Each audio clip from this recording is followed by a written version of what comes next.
Alan. This is the Chris Allen MMA show. Today we're continuing our Bellator post-fight interviews of Bellator Milan. As you all know, it was all behind closed doors, which was probably quite nice for the fighters. They didn't have all the added pressure of all the crowd shouting at them. But man, what a great event it was, headlined by Costello Van Steenis and Fabian Edwards. I'm now joined by your winner, Mr. Costello Van Steenis. How you doing, my friend? Hello, Chris. I'm doing great, man.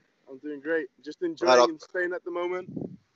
Yeah, don't worry about it. We're all locked down in England. It's all right for some. Oh fuck! Shit, it's going downwards again, isn't it? Yeah, mate. It looks like the second lockdown's coming for the UK. So I don't think you'll be unless hopefully Bellator come to London, and if it's behind closed doors, great. But yeah, at the end of the day, mate, it's just great that Bellator have given you guys the opportunities in this tough time. You know. Oh, I'm well happy that at least we got a fight, because it's been like nearly a year. After last week, it's been like nearly a year that I fought, and I was like I was getting down. I was like, fuck, I need a fight. But yep, thank God. Yeah, here we are, and obviously, you're coming off the obviously a loss to John Salter before, which was we spoke about before, high level wrestler, and you can really show what you took away, I think, from that last fight, going to the Fabian fight. Can you agree? Yeah. I got my calm. I was calm. Fabian took me to the floor at the end of the round, but that should have never happened. Fuck me. But, I got my excuses, and at least it didn't turn out really bad. Well, again, you're coming back after the John Salter fight. Then obviously we haven't fought for a year. And then you beat one of the biggest names in the middleweight division. He's had his first loss ever, Yeah. How does that feel to be able to give some, because no disrespect, Costello, some people may have counted you out a little bit because they thought, this is for Fabian. But I knew full well, I've seen you fight, you've beaten the best in there. You've beaten Shipman, and all them guys as well, and you've beaten Shipman, you've now beaten Fabian as well. So really, everyone saw Fabian at the top. So how does it feel to be at the top? No, it feels really good giving him a loss. I mean, it feels great. I wish I gave him more. I wish I gave him more pain and everything. I wish I finished him in the second round. Well, I wish so many things, that would have been different. But I had to do it with what I had. I came into this fight with a very, very big injury. We were going to cancel the fight a few days before flying there. And I really needed a fight. I really, not only for myself, I really needed, I don't know, I needed to feel alive again, I've been with a loss on my name for a long time, and I couldn't wait any longer. And I really felt that I could beat Fabian with the injury I had. And thank God it turned out good. Well, that's the way to look at it, mate. We're looking at the beach again now, Costello. You're showing off the beach again to us all. Wait, how do I change this? I'm looking at you again now. No worries, man. I thought, who you showing? I was like, who are you showing us on the beach? Did Fabian just walk by in Spain? Yeah. But no, obviously, this fight's been a long time coming. This fight was set up before, obviously cancelled due to coronavirus. So it must be, how did it feel to finally, get in there and, this is the guy you've been training for nearly a year now. Yeah, no, it felt great. I mean, going into the fight, in my head, I felt great at the last moment. The week of the fight, I felt great going in there. He was having a big mouth again, and it was giving me more hunger to fight this guy. I really couldn't wait to fight him. I just wanted to land some punches on him so badly. And I'm happy I did. So how did you think that fight went? Like, obviously, you had the injury. Without injury, you said it might have been a more like unanimous decision or a finish sort of thing. Were you surprised that it come to a split decision? I thought I won. I was scared, of course, because I think Mike Shipman won as well. And at the end of the day, Fabian won that fight. And I'm like, fuck me. Then I heard split decision. I'm like, oh shit. And my heart was going, fuck. They're not gonna fuck me over, are they? And thank God I got the win. I was like, yes, fuck yes. I was sitting there thinking, here we go, it's another Shipman situation again, And, I was really going to fuck me over again. Exactly, and I've spoken to both of you many times before, you and Fabian, and it's It's interesting to see actually how it all unwinded. I actually expected Fabian to come a bit stronger at you. To be fair, were you surprised that he held back a little bit in that fight? No, no, I was surprised that I held back a bit because this game plan we had was last 2 weeks was so let's say like the last 10 days. The last 10 days before the fight, we changed the game plan. If you see my other fights, I normally fight very aggressively. I just go in forwards. So what we said, okay, with the injury, I can't use my right arm. I can't throw it as much because you'll see the punches coming, and if I hit and if they connect, it won't be as hard as normal because I didn't have the power to throw them. So we said, all right, we're just gonna get our points. The first round, we get our points. If you see it finish, you go all out, and that's what happened in the second fight. In the second round, I mean, I saw a finish coming, so I went all out, and that's what made me tired in the third round. Yeah, but so when you were going into the third round, did you think you'd done enough in the first two? Because in my opinion, like if I was watching as a neutral spectator, Yeah. I definitely gave you the first two rounds, you know, or maybe even the third round as well. You know, it was No.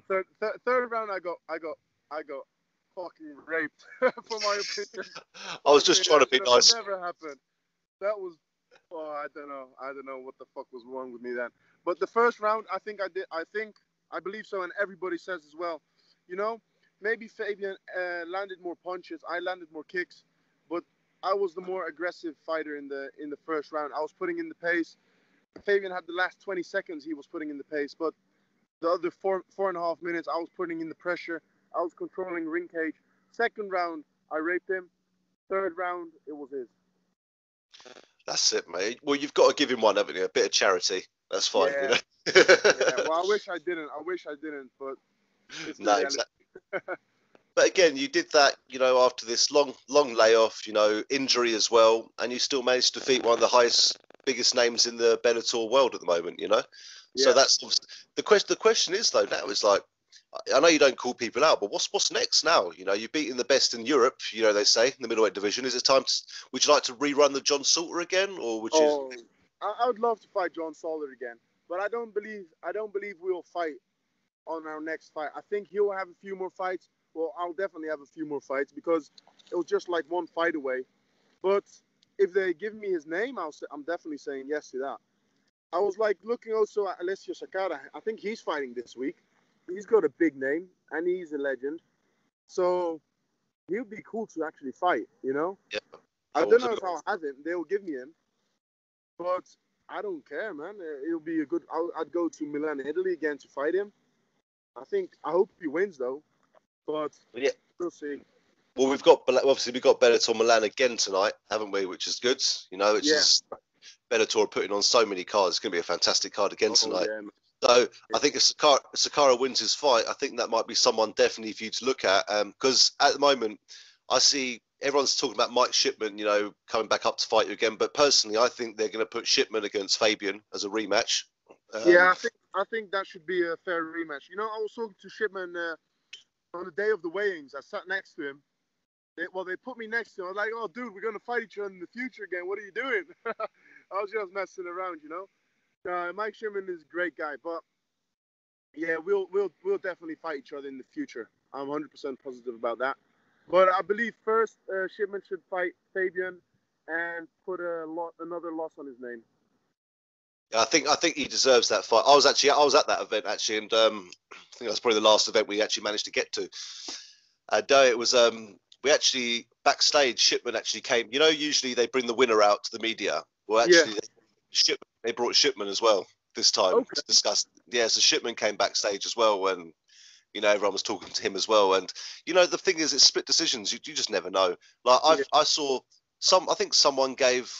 I'm trying to remember what the judges' scores were now, but didn't someone give Fabian 30-27 or something in your? I can't Yeah. remember now. I think so. Probably. I don't know. I Yeah. thought. I remember I was watching it live with some friends, and we all thought Shipman won. And we're like, "Whoa, what the fuck?" And everybody I'm talking to now thought Shipman won. Even the fighters, you know. I was talking to Kent Kauppinen. He even thought Shipman won. So yeah, it was. I bet it was really sore for Shipman. But I'm glad he's back on the winning ways, though.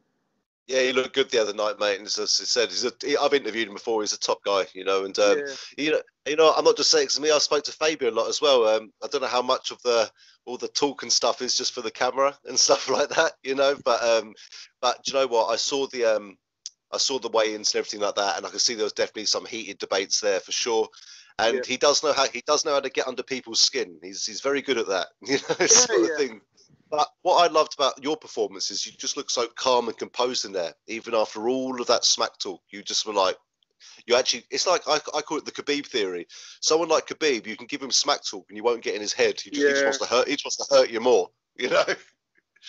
Similar to yourself, I could just see you weren't getting overstressed with it or anything. You were like, this is just making me angrier. Yeah, it is. It is making me angry. But I'm like, shut your mouth, man. What are you doing? We'll wait for Saturday. You know, they were saying, I'll see you on Saturday. I'll see you on Saturday. I'll see you on Saturday. Yeah, you are going to see me on Saturday. So what? Like, shut your mouth. Yeah, man, it's an interesting one with the Renegade guys. You know, they had a lot of backup with them. There was about 4 or 5 of them there that night as well. So, Yeah. who came out with you? Who came out there with you to the event? Just Gavik Musasi and Ricardo Wondel, my 2 trainers. You had Musasi with you. I thought I saw you had Musasi with you. Yeah. Yeah, the older brother though. The older brother. The older one. Yeah, because Musasi himself had to be training for his fight. He's got a fight coming up in 4 weeks. So the older brother came. Cool, man. So what amazing people to have around you, mate. You know what I mean? Yeah, it's great. Yeah, man. Like, you're still young, man. You've got so much time left in your career. You know, you're not even 30 yet, man. You know what I mean? You got still you'll be. Well, you've all lost a year, haven't you, because of coronavirus? Yeah. You know what I mean? Shit, I think everybody did. I think you did. We did. The whole world did. Oh well. That is it, mate. There are some European countries putting events on again, but luckily you're part of a massive organisation, Bellator, and they can afford to do behind closed doors and stuff, you know, which gives you the opportunity to earn a living as well as getting to fight as well, which I wish I could do that for fighters in our smaller shows, but it doesn't work like that, you know. Yeah, but no, so what I was going to ask you is, how was the whole process of it all? Because we've never had to go into a fight show with so many restrictions and precautions, you know, COVID testing, all this stuff. Like, how did that play effect to everything? I think it was all right, you know. I'm not gonna lie. I think I liked fighting with an empty public. I liked I liked how they treated us. The only bad thing is the training times. We were allowed to train from, I think it was what was it? From 9 till 12, and from 3:30 to 5:30, you know. And I like to train after dinner. That was the only bad thing. So we had to train in our bedrooms. We made our bedrooms be smelly and everything. Perfect, man. That's what you got to do. Were you allowed to go and venture and see Milan, or did you literally stay in the hotel? No, we had to stay in the hotel. We wasn't allowed to be out. We were allowed to walk outside in the hotel though, but not on the streets. That's fair enough. I saw one of the Bellator fight. Oh, typical. The butcher. How can I forget his name? Anyway, I was only interviewing the other day, and I see he's in Bellator Milan, lying on a beach. I said, I thought you guys aren't allowed to go out. So, shit, really? I'm sure, unless it's just a picture from a while ago. But I was looking at it, I was thinking, how are you doing that? You know. But so what about all the COVID testing and stuff like that? Was that it just felt like another part of a medical, like you usually do? No, fuck that. That was horrible, man. That felt like a fucking rape. Up the nose. My nose. Not like that much, but the whole bit of it. It was like sticking your brain in. Like, oh, I'm feeling violated over here. And he takes it out. I'm like, my tears are falling down. And then it's like, okay, now the other one. I'm like, oh, you joking me? Get away. All right, just be quick. So these people must be thinking, these guys are the big, tough fighters, you know, like they go and fight in the cage. Stick it all in there. Yeah, but then they put something up your nose and they start crying. Yeah. I bet I've done one myself, but we have to do it ourselves here. You know, you do it yourself and stuff like that. So, but it's not too bad. But I'm sure if someone else does it, they probably put it right up your nose, don't they? I wish I could do it myself. Shit. No, that was really horrible. That was really bad. Right, man. But the most important thing, mate, is that you've come back. You've got. Would you say the biggest win of your career to date? Fabian, no. Well, yeah, because he's got loads of big fan base. I think I fought people that are stronger than him. I'm 100% positive about that. But yeah, from the height that he's got, I think it was one of the biggest wins of my career because it's the brother of Leon Edwards, and he had 9-0, you know. So yeah. So, and I said that moves you up to, is it 12-2 now? That moves you up to, doesn't it? 13-2 now. 13-2, yeah. 13-2. Not bad. Not bad, man, at all. Not bad. And it's when you, especially when you look for that shiny belt, bro. That's it. It's got to be coming soon, hasn't it? That shiny belt, yeah. you know. Musasi's gonna get it first, though. I hope he goes up to light heavyweight or something, because I'm not gonna fight him. You know, it's like he's like we're all like family over there. We treat each other like siblings. You know, we help each other. He's been training me for the fight, and then I help him for the fights, and we do barbecues and we chill at each other's houses. It's fucked up if we need to fight each other, because Holland is a small country and we're not a big group of training people. We're like maybe 10, 15 people max, and there's only like 3 or 4 middleweights walking around there. So it'd be fucked up if we had to fight each other. Yeah, exactly. I know, and I'm sure that'll never happen. I'm sure if he's the title holder, you'll happily quite sit at #1 contender until that title until he moves up or anything like that. But I think he'd do quite well moving up to light heavyweight, to be fair. But between the two of you, though, you've got both the skills. He's such a veteran, but his ground game is unbelievable. You know, and you've got your stand-up game as well. You know, you must just learn stuff off each other all the time.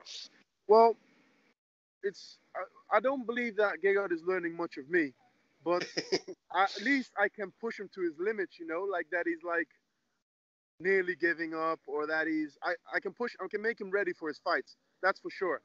But in the other thing, Gegard, not only can he make me ready for the fight, but he can put so much knowledge in me. Like even if we don't have a fight or a training camp, he's like keeps on helping me how to do my game. You can do this better, train that, do this. He's like he can see from outside what I need to be better in. Yeah, man. No, that's it. And Costello, it's just amazing. I'm so happy for you. I had to sit very neutral on that fight with you and Fabian. I didn't know. Obviously, I get on with you both, so I have to be neutral. But mate, I was very happy to see you win. I thought you very much deserved that win. You know, and after the people you see, you've gone through, you've grown up, you've really grown up in Bellator, you know, sort of thing. No, I don't say grown, you know what I mean? Like you've grown through Bellator, I mean, sort of thing. And just watching the way you fought, going back compared to like when you fought Kevin Fryer, coming up to where you fight Fabian Edwards now, just the change and transition is just you might not see it. It's like when you have a pet animal, you don't see it grow because you see it every day. You know what I mean? But I can definitely see the skills evolving. Yeah. Oh, that's great to hear, man. Thank you. No worries, mate. And I said I can't wait to see you back in there again, and I'm sure you're going to be at the high level next time. I'm saying, well, next time you were. I can't wait, bro. Next time I'm going to be in the cage, I'm going to be in the 100% sure, and I'm going to make another highlight. That's for sure. You guys will see. Definitely, I won't upset. Hopefully it'll be this year, though. I hope I can fight this year. Yeah, let's hope they do. You never know. Hey, Bellator might give you a call. Said, how quickly can you get to Italy? We got a fight in 3 hours. Well, Alessio Sakara is fighting Saturday, I think. If they give me a call this night, maybe I can make weight and be on time if his opponent cancels. That'd be amazing. Say no to that. I would say yes, but it will be risky because of the injury. But fuck it. Exactly. I believe I'll beat him. You just beat one of the best guys in the UK with a damaged arm. Like, that's no problem. You'll be fine. You know, you'll be absolutely fine, brother. Exactly. I believe in myself that way too, as well. Well, and just before I let you go, man, so I appreciate you chatting to me as our post-fight interview. Just you weren't given much opportunity just to give a shout out, man. To know all the people that helped you, you know, get to where you were in Milan. You know, all the training and stuff like that. Just have an opportunity now. Just have a shout out to everyone, mate. Okay, the biggest shout out is to Ricardo Wondo, my trainer. Thank you for this journey and everything, man. Not this journey since day one, so many years. Team Musasi, My sponsors, Kiro, Tony Chocoloni, and Venom, and Yellow V. They helped me a lot for the training camp. So, yeah, thank you guys for everything. And for the fans, for sending me the messages. Please shut this guy's mouth up. Not only the fans from Spain and Holland and my family, but also fans from England. People they didn't even know me. They just messaged me saying, "We hate this guy. Please make him shut his mouth." Thank you. There you are, mate. I'm sure you would have made a lot of people happy there, and I'm sure you made a few people some money as well, somewhere on the bets as well, which is always good. So that's it.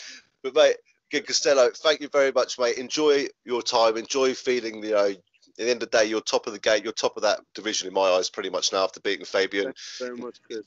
Enjoy sitting on that beach in Spain. We're all very jealous in the UK, man. But sorry, guys. You deserve, like, you're sitting in a vest. I'm sitting in the house wrapped up, freezing cold. But it's the same. It's like torrential rain, typical weather, you know, like the same as Holland. We get the same as you. So yeah, it's all the same stuff. Yeah. But yeah, man, can't wait to see you back in the Bellator cage, mate. And I just don't know who they're going to give you. So I'm really looking forward to see who the next opponent's going to be for you. We will see. We'll see who they give us. Doesn't matter. Anyone. That's it, man. That's cool. I'll be ready for him. That's it, man. And hopefully next time when I speak to you, we can do it in person next time. And you know, that'll be really cool. I'm always happy to do this with you this way, but you know, it'd be nice to get back in front of you all again. You know. Yeah. And if you ever come to Holland, just let me know.